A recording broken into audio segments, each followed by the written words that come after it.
Halo semuanya, selamat datang di video pembelajaran tentang dokumen perdagangan luar negeri. Tahukah kamu, dalam kegiatan ekspor dan impor, setiap transaksi tidak hanya bergantung pada kesepakatan antara penjual dan pembeli, tetapi juga pada dokumen-dokumen resmi yang menjadi bukti sah dan jaminan bagi kedua belah pihak. Nah, dalam video ini kita akan membahas 3 kelompok utama dokumen perdagangan luar negeri, yaitu dokumen induk, dokumen penunjang, dan dokumen pembantu. Kita mulai dari dokumen induk. Dokumen induk adalah dokumen inti yang dikeluarkan oleh lembaga pelaksana perdagangan internasional. Fungsinya sebagai bukti pelaksanaan transaksi antara eksportir dan importir. Ada 4 jenis dokumen induk utama, yaitu 1. Dokumen pengangkutan atau Bill of Lading, Airway Bill, dan Railway Note. Bill of Lading atau BL adalah surat tanda terima barang yang dimuat di kapal laut. Dokumen ini menjadi bukti kontrak pengangkutan dan juga bukti kepemilikan barang. Tanpa Bill of Lading, eksportir tidak bisa mencairkan pembayaran dan importir tidak bisa mengambil barang dari pelabuhan. 2. Faktur atau invoice. Invoice berfungsi sebagai dokumen penagihan resmi dari penjual kepada pembeli. Ada 3 jenis invoice yang umum digunakan. 1. Proforma invoice, yaitu faktur sementara sebelum barang dikirim. 2. Commercial invoice, yaitu faktur utama yang digunakan untuk keperluan pembayaran dan bea cukai. 3. Consular invoice, yaitu faktur khusus yang harus dipisahkan oleh perwakilan negara pengimpor. 3. Surat kredit berdokumen atau letter of credit.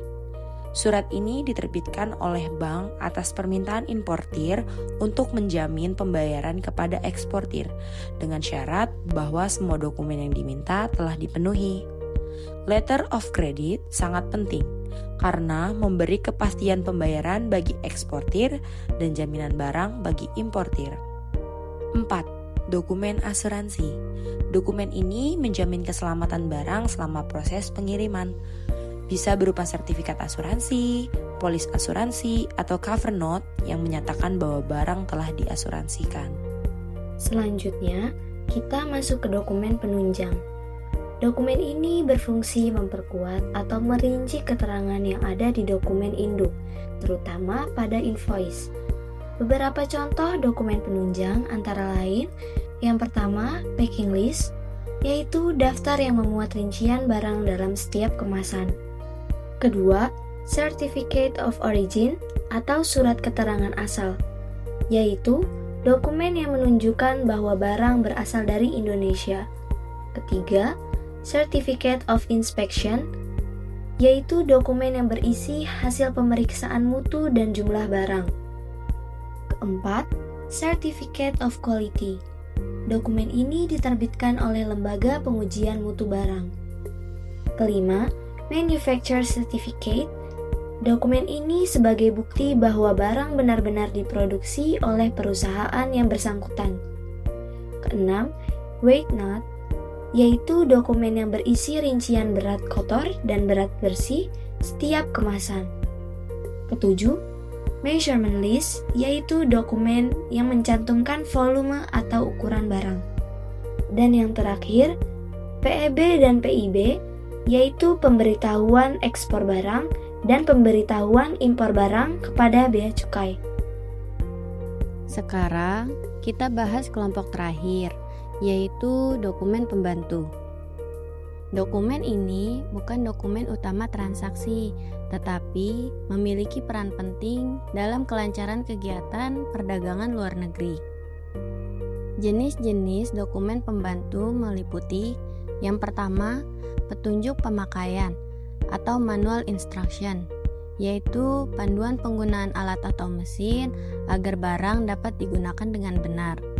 Kedua, skema tata letak mesin atau layout scheme, yaitu gambar dina posisi mesin di pabrik untuk mendukung proses produksi yang efisien. Yang terakhir, brosur atau leaflet, yaitu media promosi yang menjelaskan informasi produk seperti spesifikasi, manfaat, dan keunggulan dibanding produk lain. Dari seluruh penjelasan tadi, dapat kami simpulkan bahwa dokumen perdagangan luar negeri memiliki peran yang sangat penting dalam menjamin kelancaran, keamanan, dan legalitas transaksi ekspor-impor. Tanpa dokumen yang lengkap, proses pengiriman, pembayaran, maupun penerimaan barang bisa terhambat bahkan gagal. Jadi, baik eksportir maupun importir harus memahami dan menyiapkan semua dokumen ini dengan benar. Dengan begitu, perdagangan internasional bisa berjalan lancar, aman, dan saling menguntungkan bagi kedua belah pihak. Terima kasih sudah menonton video ini. Jangan lupa untuk terus belajar dan memahami dunia perdagangan internasional agar siap menghadapi tantangan global.